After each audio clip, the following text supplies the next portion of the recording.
10 weeks to go. Oh, I'm so fucking tired. I got 5 letters going out today. I won't say who they're going to. It'll be a surprise. If you don't get one this coming week, you'll probably get one the following week. I was planning on getting into all of them today, but after writing 5, it had already been like an hour and a half. And I'm super tired. I've been up since 12:30. That's when I woke up and went to the gym. You know, if you don't get one, it's not that I don't love you. Did a 92 or a 94 hour work week, which has pretty much become my, you know, my weekly routine. So it's nothing really. When I start getting up to 96, 98, 100, that's when it starts getting a little tiring, exhausting, whatever. Had a super productive weekend. I got my meal plans for the weekend all figured out, and I adjusted my weekday meals as well, just to kind of track my macronutrients a little bit better so that I can, you know, build muscle and lose fat at the same time. It's called body recomposition. So regarding my meals, let's see, no more cashews, too much fat, and what else did no more Spam, which is fine by me. It's by far the saltiest thing I was eating, and it really wasn't enjoyable. I had to drown it in mustard really just to get it to go down. You know, last week I said I made the change to eating dehydrated fruit, or rather freeze-dried fruit, instead of the cans of fruit cocktail, but I guess it was a fun while it lasted because I got rid of those, because the amount of fruit that they put in the individual packaging really is like 45 calories. It's like insignificant. Other than that, I added cooked bacon, pre-cooked bacon to my morning shift meal. Actually, I'm probably going to be eating it on my drive now that I'm up nuts, just to keep me stimulated. And it's about all the changes that I made for the weekday. On the weekend, my Friday PM meal after I get off of, well, my Friday PM meal and my Sunday morning meal are virtually identical. They consist of oatmeal, and Friday in the oatmeal I mix in my last applesauce, because my applesauce comes in a pack of 6, and I only work 5 days, so I had to eat that, and I figured why not just mix it in. I looked into it, people do it, it's whatever.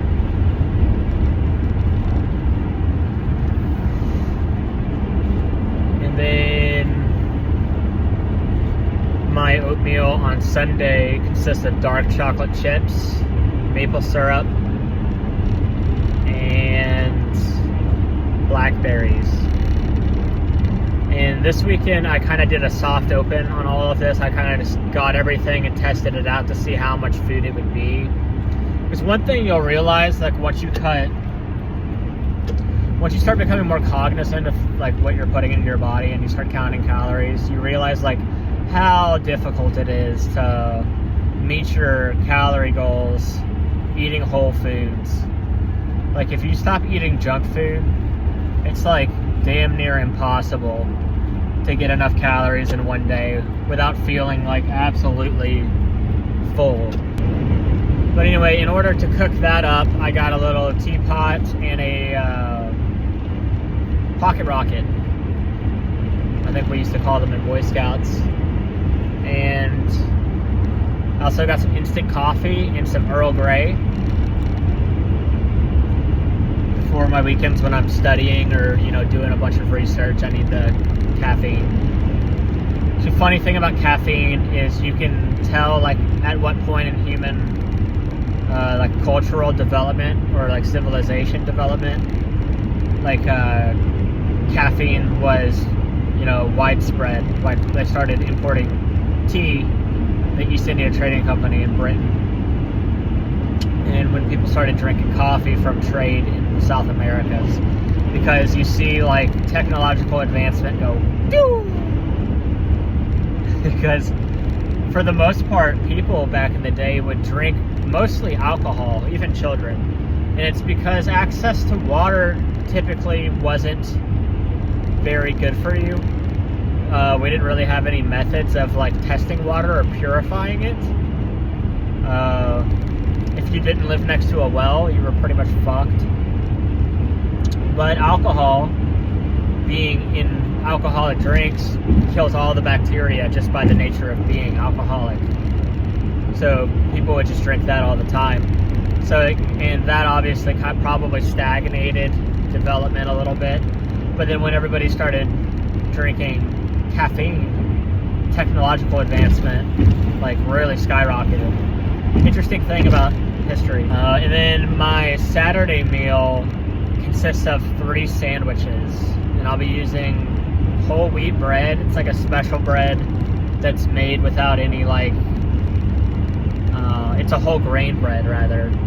It's not made with any like bad preservatives or all of that garbage that they put in like white sandwich bread these days that in Europe isn't even considered food legally. 2 of them are ham sandwiches with cheese, and I'm splitting a ½ pound of ham between those 2 sandwiches and 4 ounces of cheese. And then I'm doing a peanut butter and honey sandwich with bananas, which I think is called an Elvis, but I think an Elvis had meat on it as well, if I remember correctly, and it's toasted. Other than that, let's see, I'm eating a lot of full cooked bacon, and Friday evening I'm eating a whole pound of turkey, which I thought was going to be harder than it was. I almost finished all of it before I even left Walmart. Really, I was just eating it while I was pushing my shopping cart. And then I'm keeping all of that under the seat over here where I used to keep my dirty laundry. I actually had one of the straps to my bed platform break, and I really didn't want to buy another one because they're not super cheap. They're not expensive, but they're not super cheap. So I just tried to imagine a better solution than purchasing a new one and getting rid of this one. So for the longest time, I've been keeping my cooler under there with my laundry detergent set horizontally on top of it because it creates a flat surface for the bed to lay on. But now that I have all of this extra food, I needed space to put that, and I don't really use my cooler, so I put that in storage. So I ended up just fitting everything into a box that fits perfectly into that crevice to keep my bed elevated at the foot there.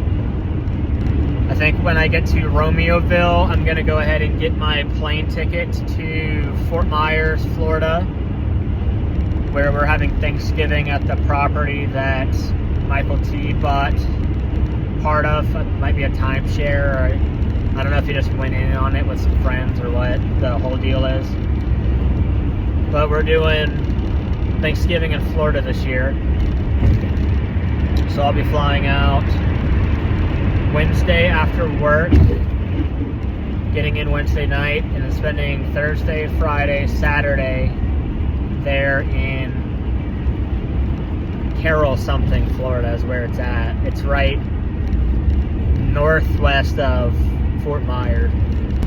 Maybe Ray and Teresa could come out. I know Florida's a really big fucking state, and I don't really know where everything is because I'm geographically disabled when it comes to the state of Florida specifically. And maybe it's like a 4-hour drive, I don't know. But it'd be interesting just to entertain the thought of. If you watch this, just message my dad or my mom and see, where everything is. It's at least worth asking. It'd be nice to see you. Don't come to Florida very often. But I am planning a trip down there at some point, I promise. Probably hit a bunch of different locations on my way down too. Got friends everywhere along the eastern seaboard. Really don't have much going on other than for the next 10 weeks I'm just working my ass off saving up money so I can get into this box truck by the beginning of next year. I would like that to be my New Year's resolution. I'm fairly certain I can have the truck purchased before then, but we'll see. Something always comes up. It's one thing I've learned about doing this. This week I read The Road and No Country for Old Men by Cormac McCarthy, the author of Blood Meridian. I was really impressed that the movie adaptation of The Road is almost a one-to-one comparison of the book.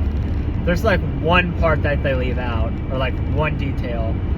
I thought it was really impressive. And I remember watching that movie for the first time. I think I wasn't old enough to watch it by mom standards, so I snuck and watched it, and I really wish I didn't do that because it was the most droll and depressing thing I have ever seen.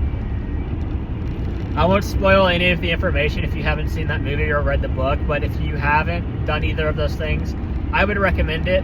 Again, you have to have some sort of a stomach for, violence, and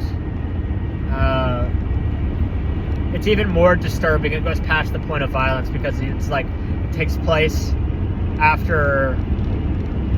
They don't really go into detail what it is, but I think they hint it to be some sort of nuclear fallout, like a post-nuclear Holocaust, because there's ash everywhere. Either that or there's just it was a worldwide fire or whatever, and people are, going around without the rule of law, doing what people do when there's no rule of law. That's all I'm going to say about it. No Country for Old Men was very, very similar to the movie, minus the ending, and it almost made me, I think Zach's correct. Zach sent me a letter and he said he likes the movie better than the book, and I think I agree, because at the movie, I'm just going to say that, I'm going to spoil this one if you haven't seen it. Skip ahead 5 minutes maybe, because there's no way for me to talk about this without giving away some major plot points. But in the movie, Anton Chigurh hunts down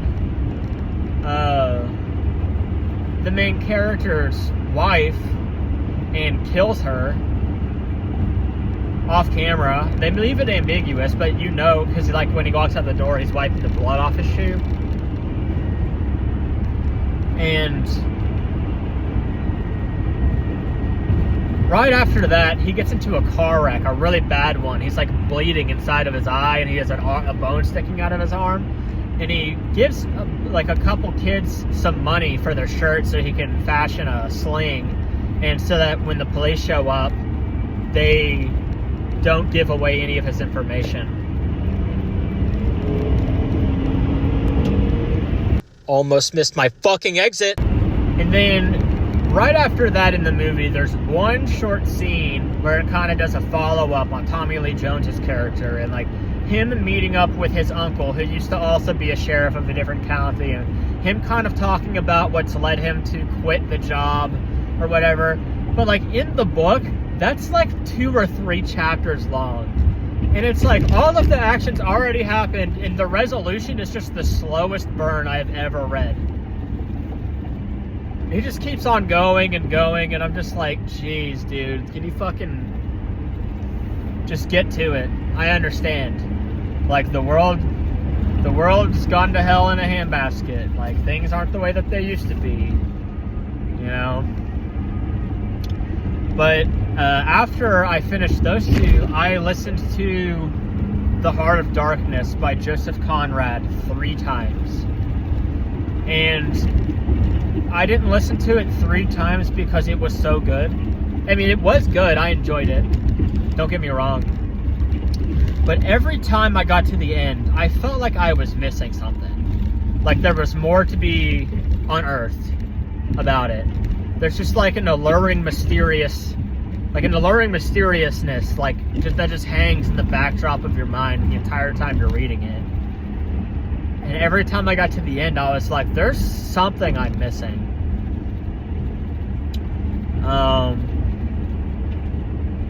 It was really good. Apocalypse Now was modeled after this narrative of the story. And Apocalypse Now is one of my favorite movies, hands down. I watched it for the first time like 3 or 4 years ago, maybe a little longer. And literally at the end of the movie, like, my jaw was dropped. Oh, it was so good. We had a whole basement full of people who were watching it for the first time, and we were all awestruck by the end of it.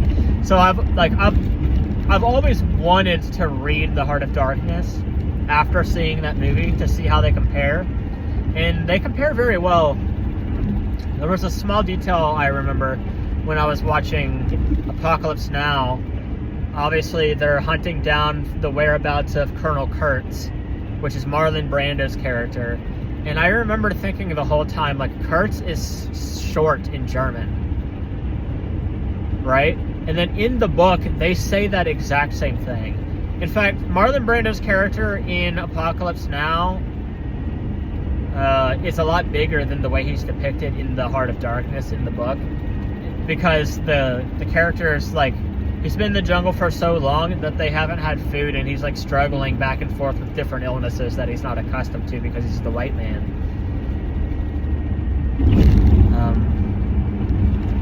But nonetheless, it was really good. I enjoyed all 3 listens to it.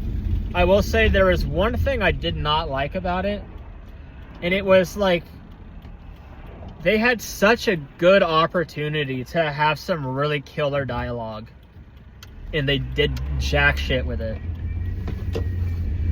Because here's why I'm saying this. It's like the entire story, they're building up this Kurtz character. Hang on, I gotta adjust my phone. It keeps...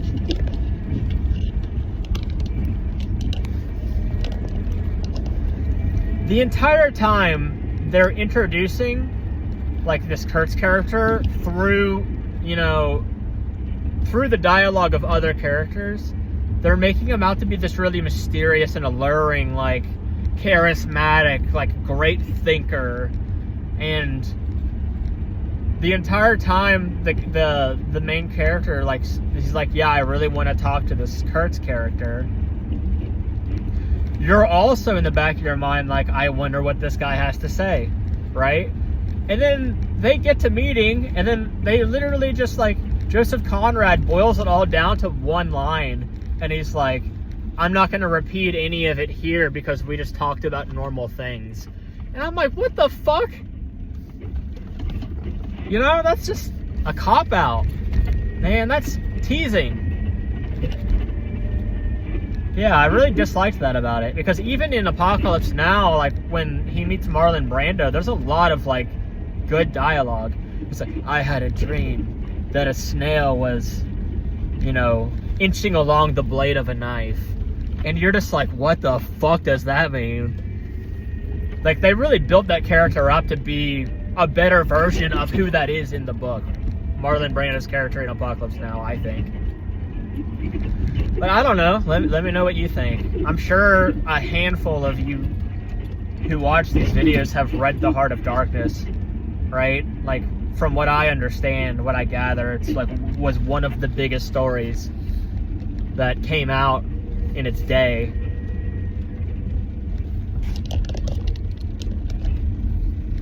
I'm sure Kevin's read it. For sure. Kevin, you've read it. For sure. I know you have.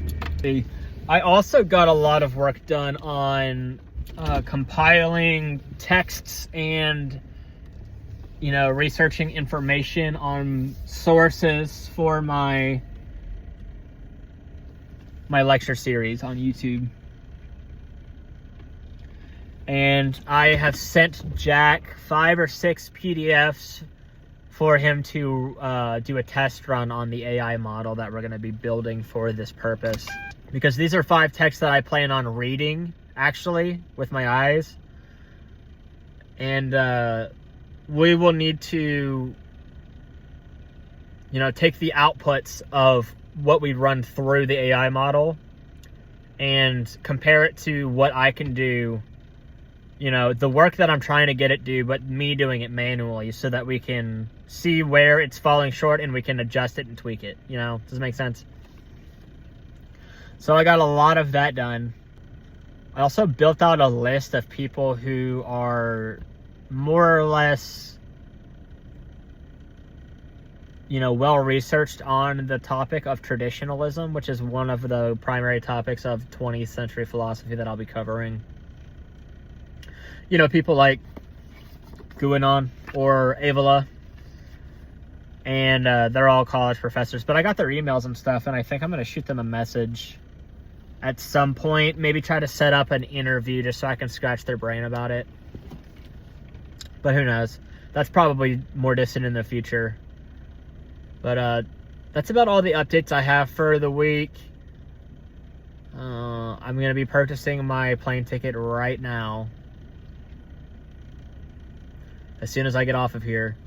And additionally, I think this coming weekend, one of the bars that I went to last weekend, they're doing a turtle race. And I've never seen that with my eyes before. So I think I'm going to go check that out. Maybe take some footage for you all. But yeah, I guess stay tuned for next week's update. Love y'all. Peace out.